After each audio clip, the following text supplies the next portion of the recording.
expressed on the following program are those of the commentators, guest, and host. They do not explicitly or necessarily reflect nor represent the policy or the views held by Tobago Updates or this network. Tobago Updates or this network cannot be held accountable for all or any views expressed during this program.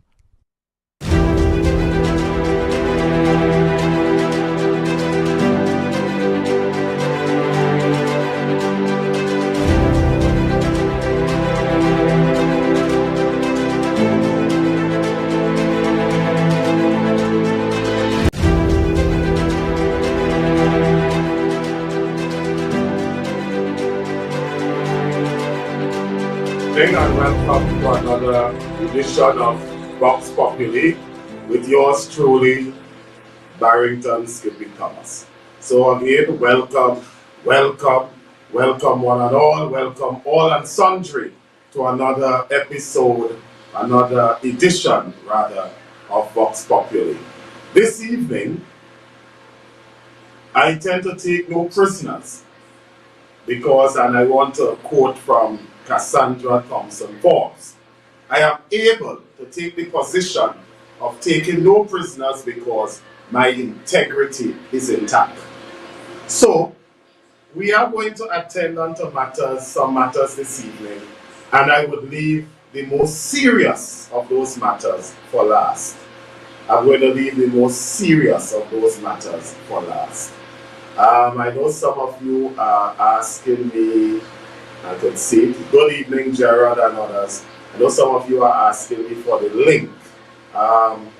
Unfortunately, I am not that techno-savvy. I don't know what to tell you, but I trust that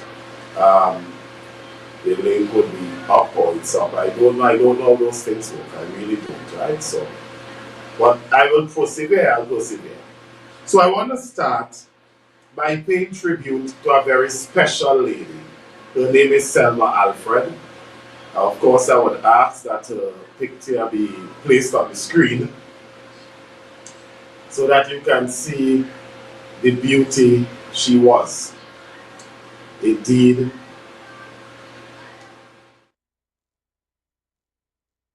is no respecter of persons. The icy hands of death very often reach out and touch those we love, those we admire, those we respect, those we, wish to celebrate and so. Selma Alfred was a good person, and I don't normally give those accolades to human beings. But Selma Alfred was a good person. Selma Alfred was a good person because her deeds reflected her goodness. Her thoughts were kind thoughts. Her heart were pure. Her heart was rather pure. I met Selma many years ago. And one of my fondest memory of Selma Alfred is that, let me put it this way, if I had asked me for a loan, I would not give it to me. Let me repeat that, in case some of you miss it. If I had asked me for a loan, I would not give it to me. And Selma Alfred, we spoke, and Selma Alfred said to me, listen to me, all this politics and stupidness, forget that nonsense, those things are important, To be a man, you have to get a house, you have to get a home. She said that, I'll never forget that. As long as I live. I'll never forget that. Selma Alfred saying, to be a man, you need a home. And she gave me a home. She gave me a loan and so. And she'd always join up with me and so, call me ever so often, sometimes on weekends, on holidays, in the nights and so, see how you're going. I saw that you made a deposit. I think that you should put some of that deposit on your loan and, you know, clear it up. So you don't want to just keep paying the bank. You want to have a property as asset and so. And so pay off for it so you could use that property as asset. That was Selma Alfred to me. And then of course COVID came in, and where I was working at Power 102, they more or less thwarted the operations and so.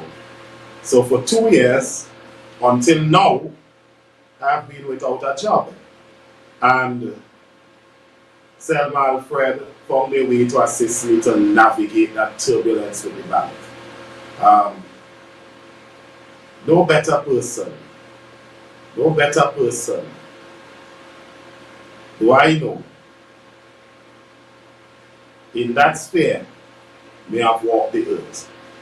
I want to say to Owen and those who have succeeded her and so, those who have to grieve for death and so, you are not grieving alone.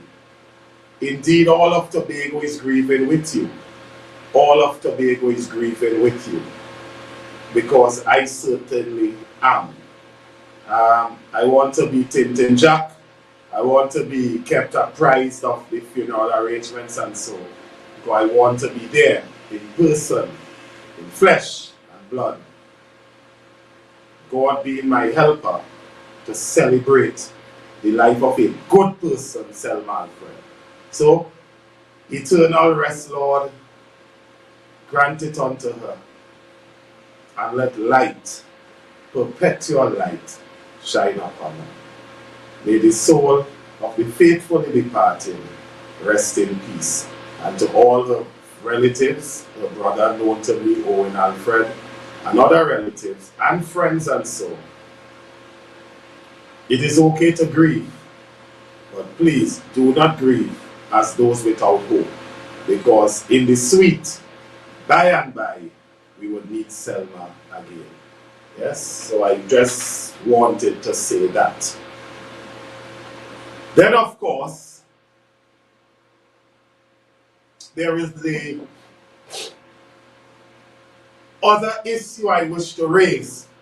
There's the other issue I wish to raise, and that issue of course is Tobago Chalky. Now we get into the substantive issue. Hold your fire. Keep your fire. If you hold your fire, we get into the substantive issue. The other issue I wish to raise is with Tobago Chalky, who the news they have reported will be participating in the Tobago Carnival show. And that is okay. That is good. In fact, I have no issue about that. But where I take issue is that the news they wrote the article. But after the news they wrote the article, a Tobago journalist, one Liz Williams, thought it fit to rebroadcast or republish what the news they have published.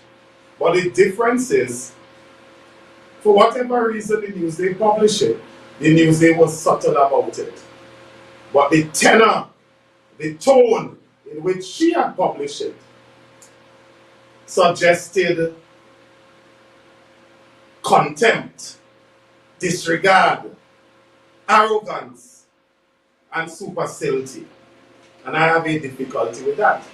Because at the end of the day, Tobago Chalky is a Calypsonian.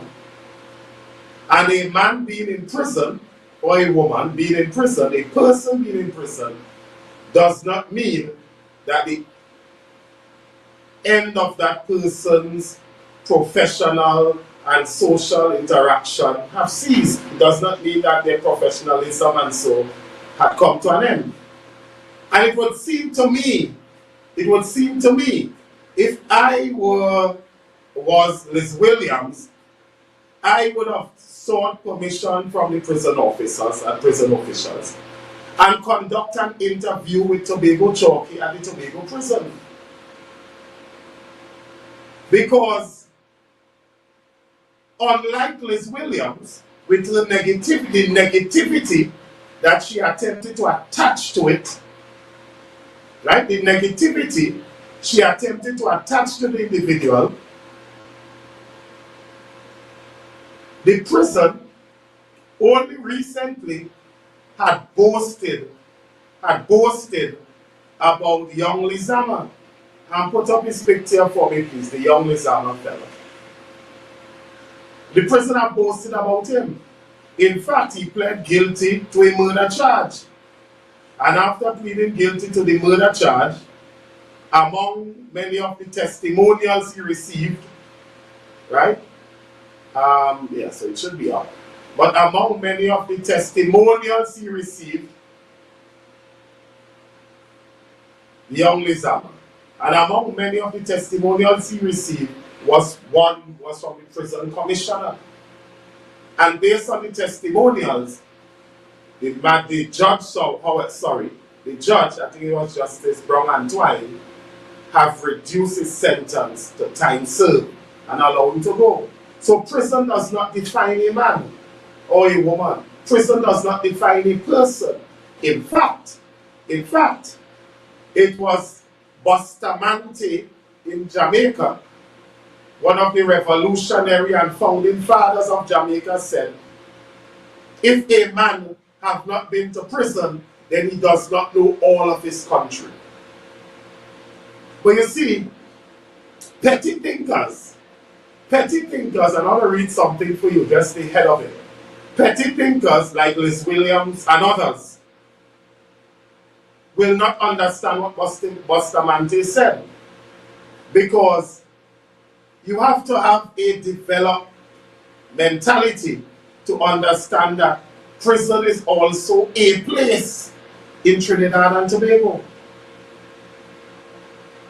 And what a prison does is to hold and treat you, curtail your liberty and your privilege in some instances until you return to court, or to hold and treat you for a purpose of rehabilitation.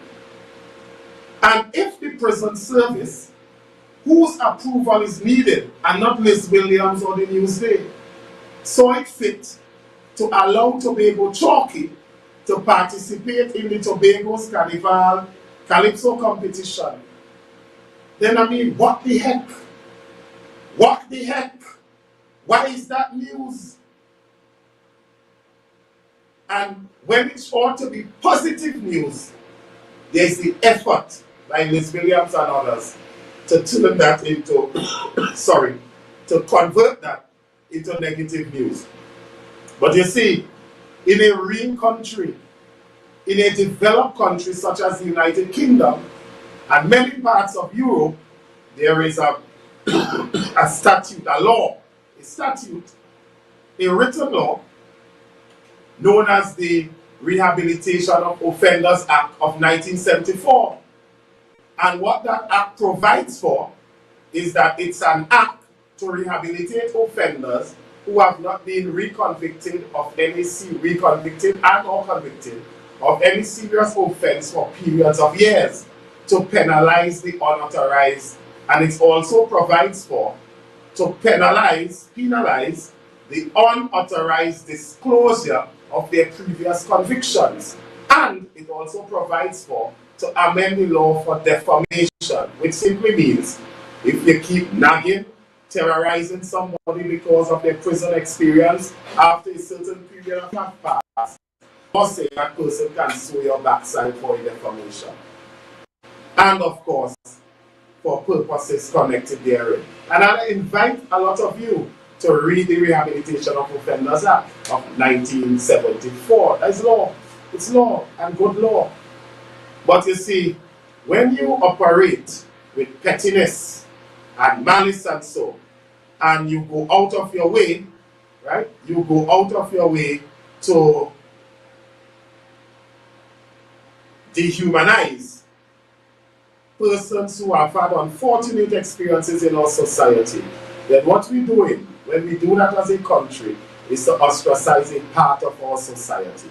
And any society with part of it being ostracized, those that are ostracized are easy recruits for similar occasions like the July 1990, Al-Qaeda, ISIS. They become easy recruits to rebel and retaliate against the status quo. So as a citizenry, those of us who are magnanimous and educated enough, let us recognize the rehabilitation in others. Let us recognize the rehabilitation in others.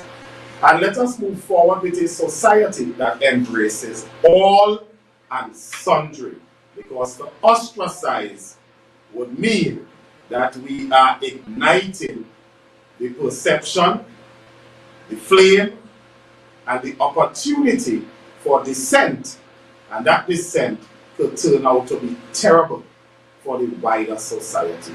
If we don't embrace, then those we do not embrace will continue war on us as a civil society. And that is how modern and developed and magnanimous society conduct their affairs. Right? Liz Williams will do well to learn from that. And I intend to be at that Calypso show. And Tobago Chockey have always had some good ones. I don't intend to judge the show from here. But he have always had some good ones. But I'll be there to applaud all the singers, every single one of them. And of course, I'll be there to discriminate positively for Tobago Chockey, provided he have a good song. If he doesn't have a good song, I'll be the first to boo him. But I'm not booing him because of his circumstances. I'm booing him based on the quality of his song. I really do love Calypso. Right, so I want us now to get into what we could call the substantive matter. And the substantive matter, of course, my friends, has to do with an organization in this country known as the Integrity Commission. Now, let me say from the offset, I have no respect for the Integrity Commission of Trinidad and Tobago. Because the Integrity Commission, like every other institution in this country, have caused us embarrassment, they have caused us shame, they have caused us disgrace, they have caused us disquiet. Yes, the Integrity Commission of which I speak, they have caused us those ailments, those agonies and so, right? And when I tell you that the Integrity Commission is one such disgraceful institution in Trinidad and Tobago. In fact, I say from this place and at this time, I say now to all and sundry, the Integrity Commission of Trinidad and Tobago is a waste of taxpayers' money. Not only because they are known for conducting their affairs without integrity. It is easy to conclude and for me to declare, based on what is known to me and based on what is before me, that the Integrity Commission can only be described to be a PNM party group. And so I ask you, my friends, name one PNM official from since 1956 in Trinidad and Tobago that the Integrity Commission have moved against. And don't let them fool you and try to create the impression that Integrity in Public Life Act is new law. The Integrity in Public Life Act was around since Pope Francis was an acolyte. That's how long it has been around. Don't let them fool you with stupid talk. They have been around long. Long. The Integrity Commission is as old as the road. But they did not act on Johnny O'Halloran. They never acted on Francis Privat. They never acted on a number of sins the PNM is known for.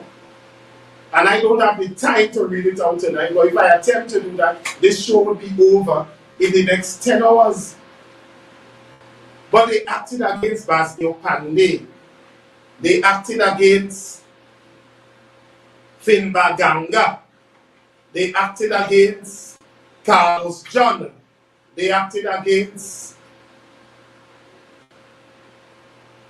anybody that does not support or are part of the PNM's bosom. That is what the Integrity Commission see their role as. The Integrity Commission is a nasty functionary of the People's National Movement. And you could take that to the bank. And if you don't believe, based on what I tell you here tonight, you could borrow money to gamble that the Integrity Commission is nothing but a nasty, filthy PNM operating. I want to tell you some things about the Integrity Commission before I make a very conclusive statement. Right? Allow me to tell you some things about the Integrity Commission before I make some very conclusive statement. One point of the Integrity Commission, let me look for that. But before I do that, let me introduce you to the members of the Integrity Commission. So I want to show you first how this Integrity Commission, this present Integrity Commission, has no integrity. So I want to introduce you, allow me to introduce you to the members of the Integrity Commission. Yes, allow me to introduce you. Guys, put up for me the picture of the chairman of the Integrity Commission, Professor Rajendra Ramlogan. Rajendra Ramlogan. And keep him there as I speak about him. I have nothing ill to say about any member of this Integrity Commission. I want to repeat that, and I want to be very clear on that. I am not here tonight to disparage any member of the Integrity Commission, but as a citizen of this country, because when last I checked, which was a short moment ago, keep him there folks, a short moment ago, this is Trinidad and Tobago. This is not President John Un's North Korea, and this is not President Putin's China, and this is not Chairman Xi China or President Putin's Russia. This is Trinidad and Tobago. Dr. Rajendra Ramlogan is a professor of commercial and environmental law at the University of the West Indies. Good for him. Professor Ramlogan obtained a Bachelor of Arts in English Literature and a Bachelor of Law from the University of the West Indies. Congratulations.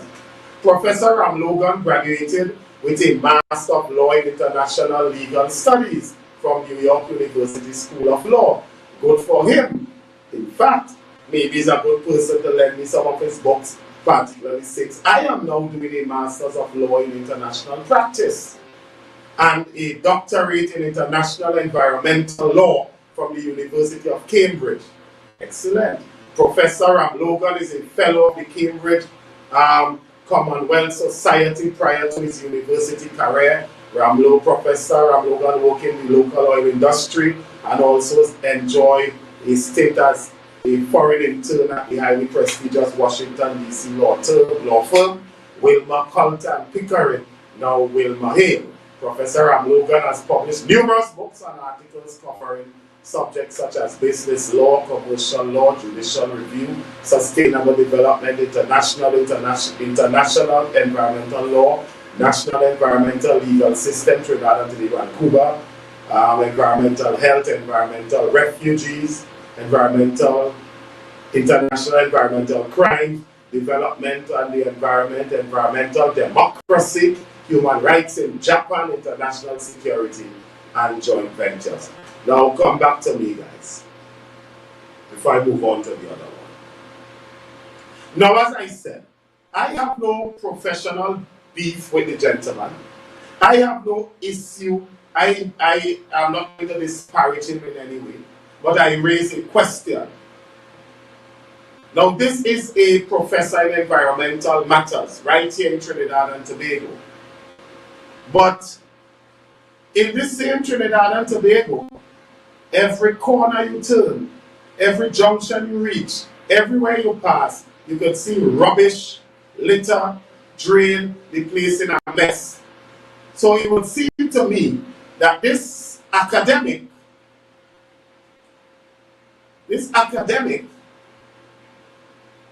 who wrote all these books, this authority on environmental matters,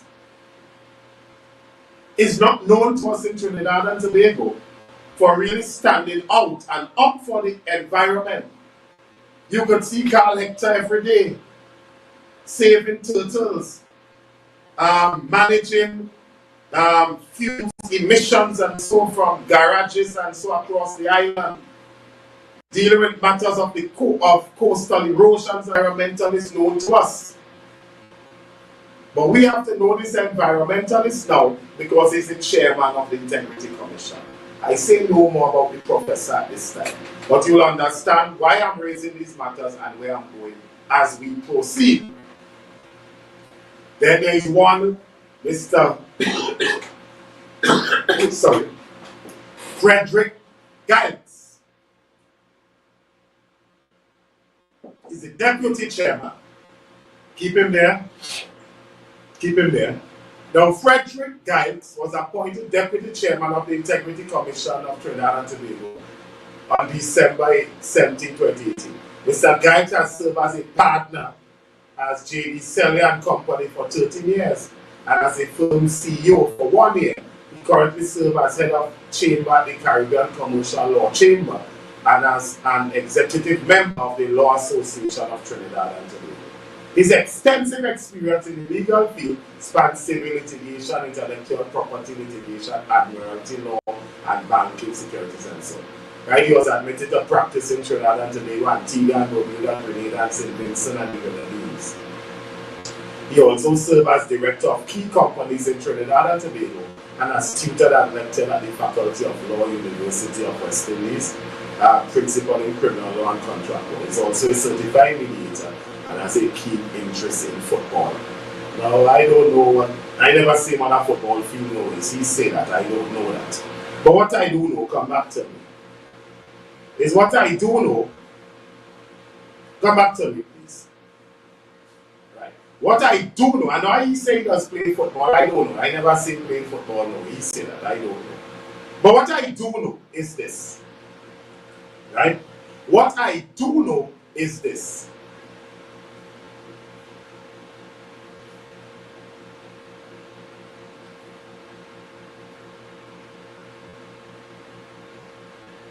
Right. What I do know is this, that this company, J.D. Sellier, if the records are searched and if the information is required under the Freedom of Information Act, can J.D. Sellier say for a fact that they have never received a state brief? That's one. I asked J.D. Sellier today to say to this country, I'm making no allegation against them, but I'm asking J.D. Sellier to say today whether or not they have received a statement. What I also know is that J.D. Sellier is the bankers for Republic Bank. Republic Bank is, whether you all know it or not, is now under state control. J.D. Sellier is the Republic Bank lawyers. They are now under state control. And as a consequence of that, my dear friends, right? As a consequence of that, my dear friends, the issue is, how can you be, and you understand where this is going as we proceed, how can you be the deputy chairman and make no allegation against the man, except to ask, save and except to ask, how can you be the deputy chairman of the Integrity Commission if you may have worked with a law firm that may have, and we'll confirm that, I have some documents here with me, and I would issue a freedom of information to ask questions of J.D. Sellier to confirm whether I can rely on these documents or not. But what I do know is that J.D. Sellier is Republic Bank's lawyers. And if you are Republic Bank's lawyers, which is now state controlled, therefore then, how can you be the deputy chairman of the Integrity Commission when you have interaction with state business and state matters, even if it's by association through your firm, where you have been a chief executive officer? I raise questions about the suitability of Frederick Giles as the deputy chairman of the Integrity Commission. Now, the simple-minded will not understand this conversation, but as I said, as it goes deeper, you'll understand it more. Then you have Miss Eleanor Bridgman Volney. She was appointed, she's a member of the Integrity Commission, and is currently in a second term of appointment. But she served at the Inland Revenue Division of the Ministry of Finance for 35 years. She served there. She held positions such as head of the legal section in Ministry of Finance. And then she was senior state counsel and later chief state counsel. And as one of the board's managers. She was the member of the permanent double taxation team of the Ministry of Finance. When the law, this is the point, this is the point, come back to it. She may have done nothing wrong in the simple man's eyes, but she served the state in the Ministry of Finance that was led by a politician, and therefore her independence on the Integrity Commission could reasonably be questioned. This is the point. And then of course there is Miss Sandra Honoré. Well, long story short, with Miss Sandra Honoré, she was appointed Ambassador Extraordinaire and Plenipotentiary on September 11, 2007, and assigned as Ambassador to Costa Rica. And in 2013, she was the United Nations Secretary General, named as Special Representative and Head of the United Nations Stabilization Mission in Haiti and so. When you go up a bit further, she was also assigned to the office of the Prime Minister from 1990 to 1996. She too have served at the behest. She too have served at the behest and at the leadership of politicians. Right? Take note, we're coming down. Lyndon Brent James have been a qualified, put up James. Lyndon Brent James. Remember. He has been a qualified chartered accountant for the past 19 years and was appointed to the 17th Commissioner of Integrity in 2021. James has the oil and gas sector as a financial professional, along with his formative years as an auditor examining the financial statement and internal control of companies over a wide array of business. James also is involved with various charitable organizations within Trinidad and Tobago on a national scale, and is a key sport fan. Come back to me. I cast no aspersion on the man, but I raise no objection concerning James. Now, my friends, having looked at Professor Rajendra Ramlogan, Chairman, Frederick Giles, Deputy Chairman, Eleanor Bridgman Volney, Member, Sandra Honoré, Member, Lyndon Brent James, Member. Having looked at all 5 of them, right? Having taken a look at all 5 of them, I want to look for a comment.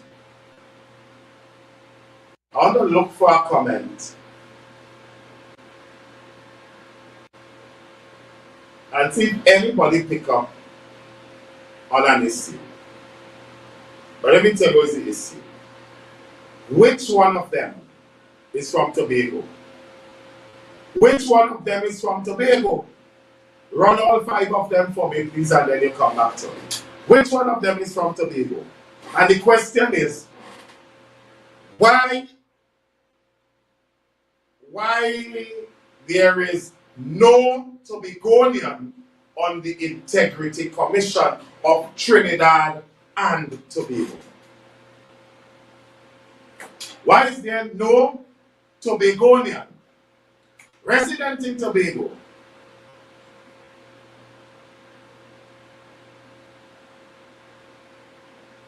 that is a member of the Integrity Commission of Trinidad and Tobago?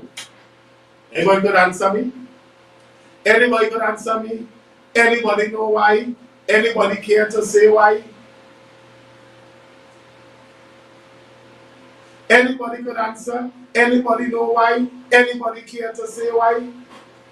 No Tobagonians, none on the Integrity Commission of Trinidad and Tobago. You see, you have to dissect these things.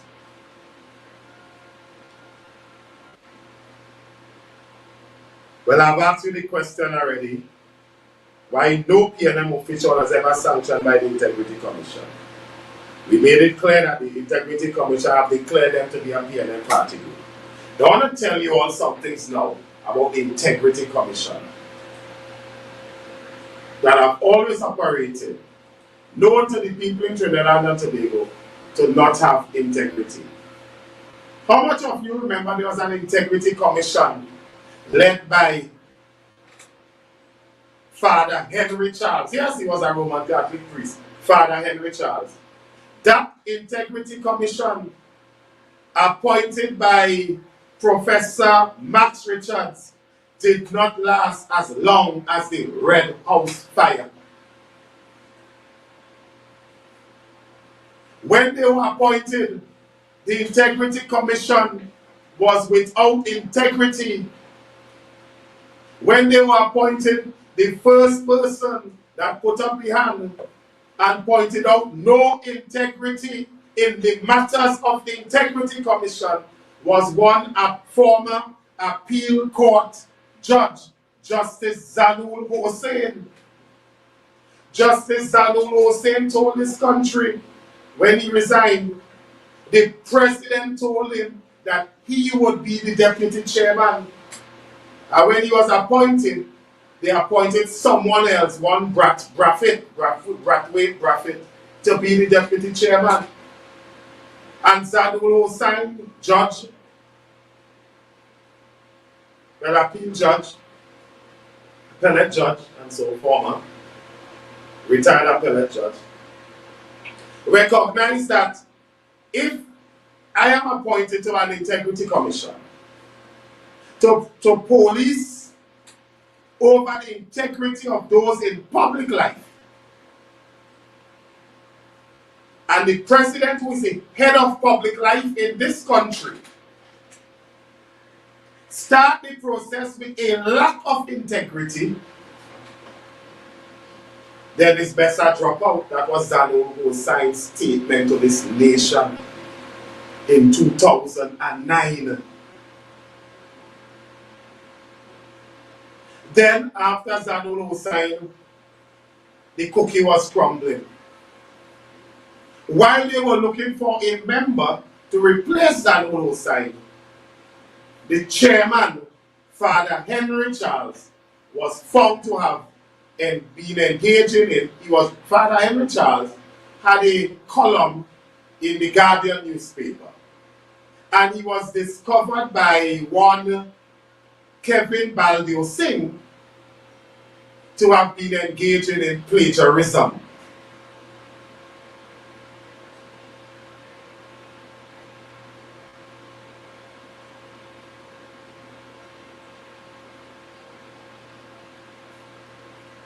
In fact, when Father Charles, the chairman of the Integrity Commission, was confronted by Baldew Singh and said, listen man, I have been following your articles. Kevin Baldew Singh confronted him. I've been following your articles. This is the chairman of the Integrity Commission I'm talking about it.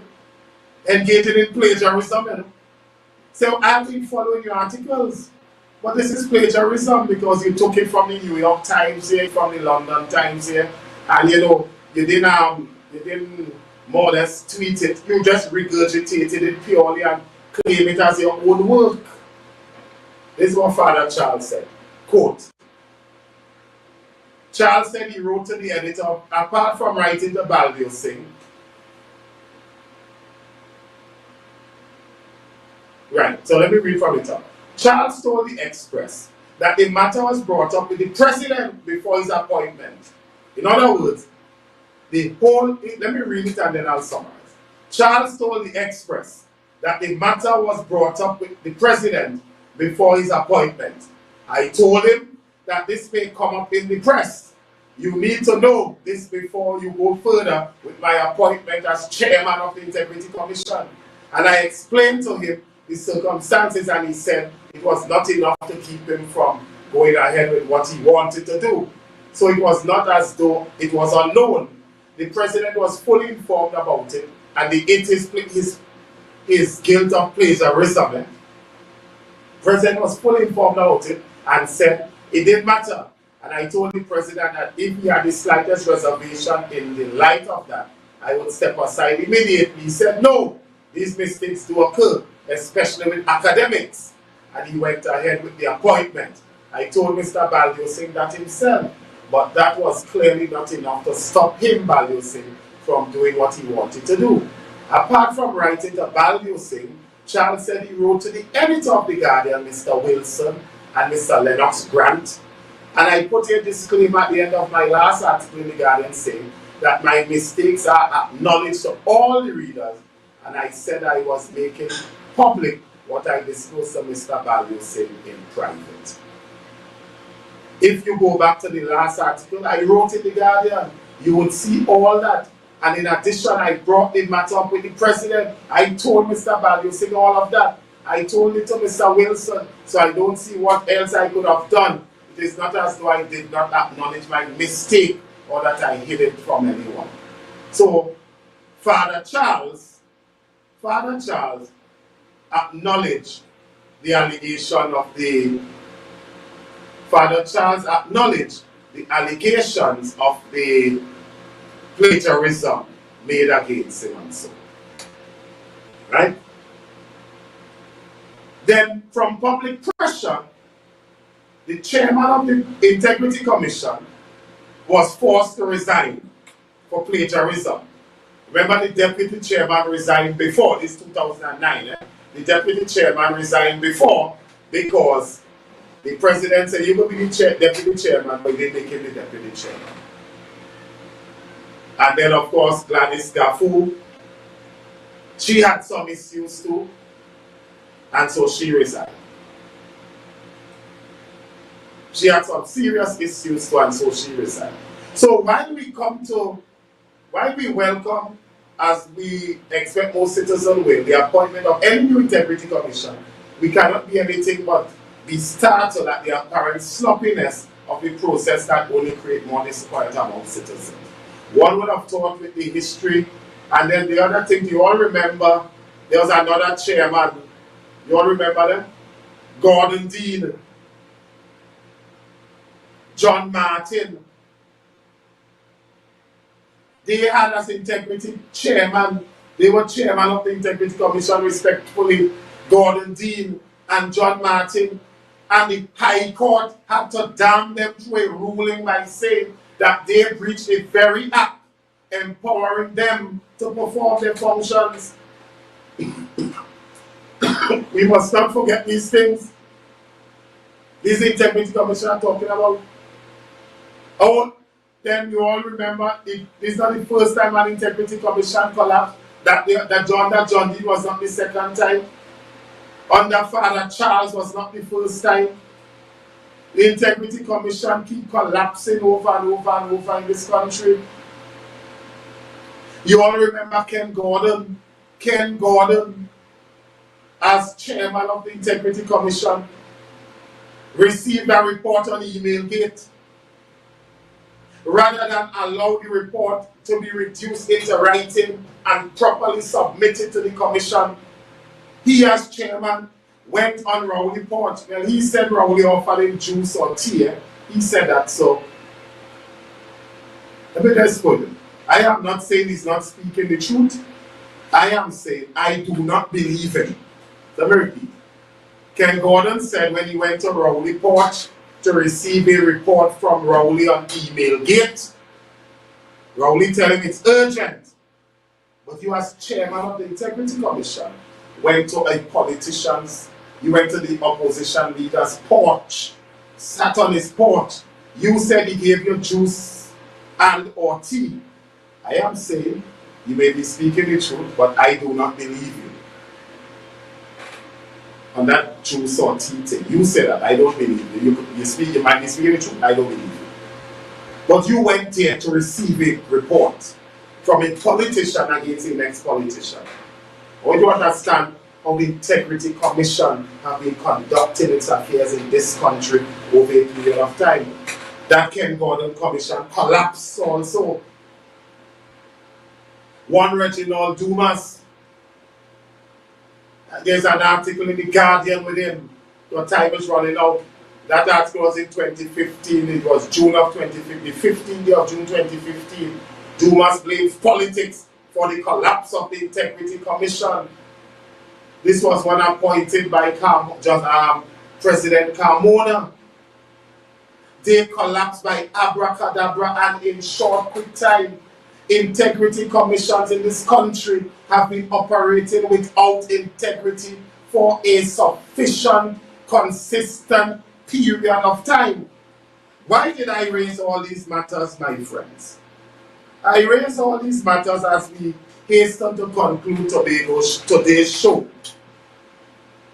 These matters were raised because the PNM,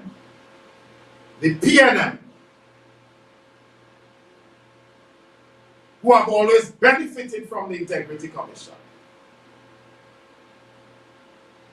And the Integrity Commission, which is a PNM party group, as it seemed to me, have now let loose the Integrity Commission on your institution called the Tobago House of Assembly.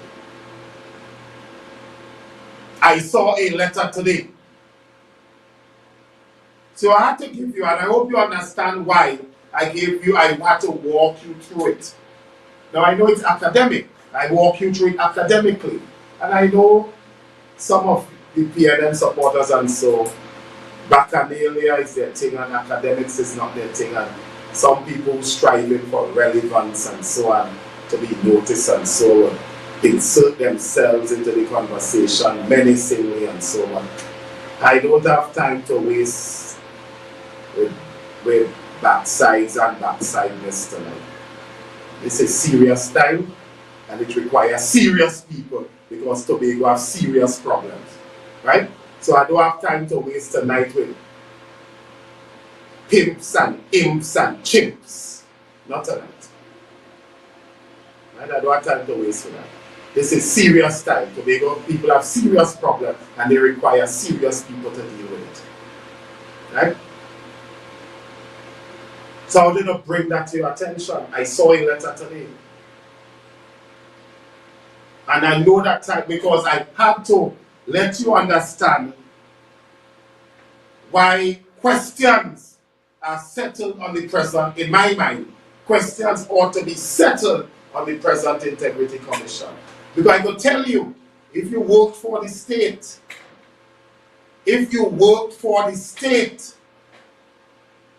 in government ministries and so, the Integrity in Public Life Act is clear. You are not allowed to sit on the commission. And I'm looking for something quickly. I'm really trying to save time. I'm looking for something quickly. Guys, bear with me a second. I want to read this. Right. When the Father Charles Commission collapsed, Jack Warner, and I'll read this paragraph for you. I remember telling you about McFarlane. McFarlane was one he resigned to from the Father Charles Commission when he said, I didn't even know there was a deputy chairman.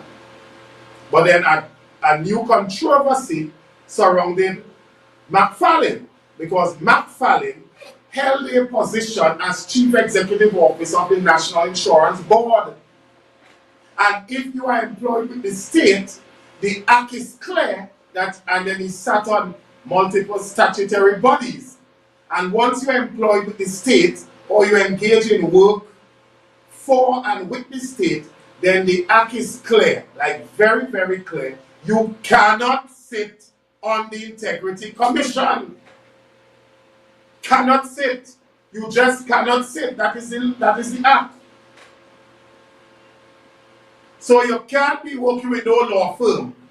And we'll do the work. We'll do the work. We'll do the work. I'll do the work and confirm whether, and I'm asking questions so that J.D. Sellier could make my work easier. Whether or not, and I'm not attacking J.D. Sellier, I'm asking questions. Whether or not J.D. Sellier receives state briefs. And if they receive state brief, then the deputy chairman, who is employed with them and was their CEO, ought not to be on the Integrity Commission. Ms. Honoré, for her role in the Prime Minister's office, ought not to be on the Integrity Commission. And there was another one. I think one was appointed ambassador plenipotentiary. Who does appoint your ambassador? Who does appoint your ambassador? Now I expect some ignoramuses to say the president, and that's stupidness. It is the Prime Minister that appoints you as ambassador. And an ambassador, just like a minister, is beholden to the Prime Minister. So that person who served as ambassador extraordinary and plenipotentiary to one of these Latin countries ought not to be a member of the Integrity Commission. So the Integrity Commission is now, I have read a letter today, is now on full-blown attack on the Tobago House of Assembly. Next week we will deal with those letters in detail. Next week we will deal with those letters. I'm going to point out to you how nonsensical those letters are. But while they're nonsensical, we have to remember the Integrity Commission is carrying out a political mandate against our Tobago House of Assembly. We must stand in defense of our Tobago House of Assembly.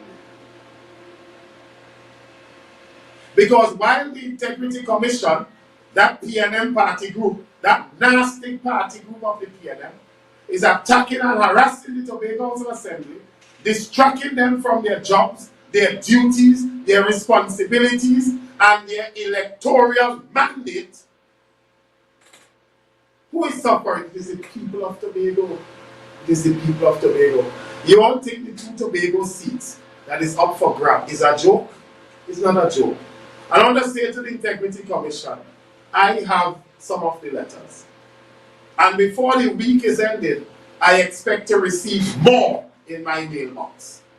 I expect to receive more of those letters in my mailbox. And next week, I intend to make those letters public on this show. I'm telling you that because just like the contractor with the audit report, I expect you to run quickly to get an injunction. So I'm warning you, I'm putting you on notice, Integrity Commission. I intend to reveal those letters, what you write and the responses next week on the show. God be my helper.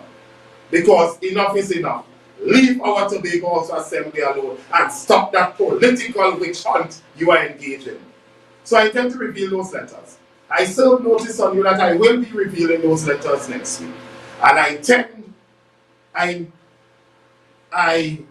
can fathom that you may want to go and get an injunctive relief to prevent me from showing your filthy, malicious, nasty, and underhanded political work as an Integrity Commission. But I tell you what, go and get your injunction. Bring your big lawyers. Bring your big lawyers, because I will be dealing with that injunction. I'm going to resist that injunction, and I don't want any lawyers. So go and get your big lawyers. Bring Douglas Mendez, is here one. Bring Sophia Chote, is here one. bring what the woman name? I think she's president of the Law Association now. I can't remember if Sibaran or something. So bring she and all, Sibaran Sweet, to think that her husband was supposed to be a leader in our Black Power movement in this country. But I'll say some more of that on the political platform, not on the show. Bring all of them, it's them I want. And then all of them come to file injunctive relief to stop me from presenting those letters next week. I'm going to resist that injunction and I will fight you all. I'll fight you all the way to the Privy Council. Me alone, I don't want no lawyer. Me alone, I'll fight your backside to the Privy Council because I'm going to break the calabash. I'm going to reveal the nasty, evil, malicious contents of those letters you are using to attack our Tobago House Assembly. Our Tobago House Assembly is a constitutional institution. And I don't know the other Tobagonians, but this Tobagonian will defend my Tobago House Assembly fiercely and fearlessly. Folks, this is where I leave it until next week. This is where I leave it until next week, where we continue this battle, where I will make bare the Integrities Commission's conduct against our Tobago House Assembly. Tonight, I thought it was best to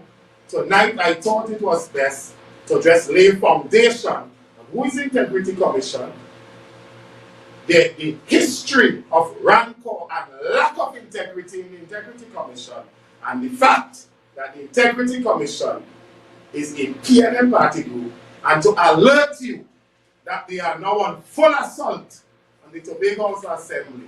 But next week, we will lay their conduct, their writings, and their machinations there. This is where we leave it. Have a good night. God bless you, and keep safe, everyone. The views and opinions expressed on the following program are those of the commentators, guest, and host. They do not explicitly or necessarily reflect nor represent the policy or the views held by Tobago Updates or this network. Tobago Updates or this network cannot be held accountable for all or any views expressed during this program.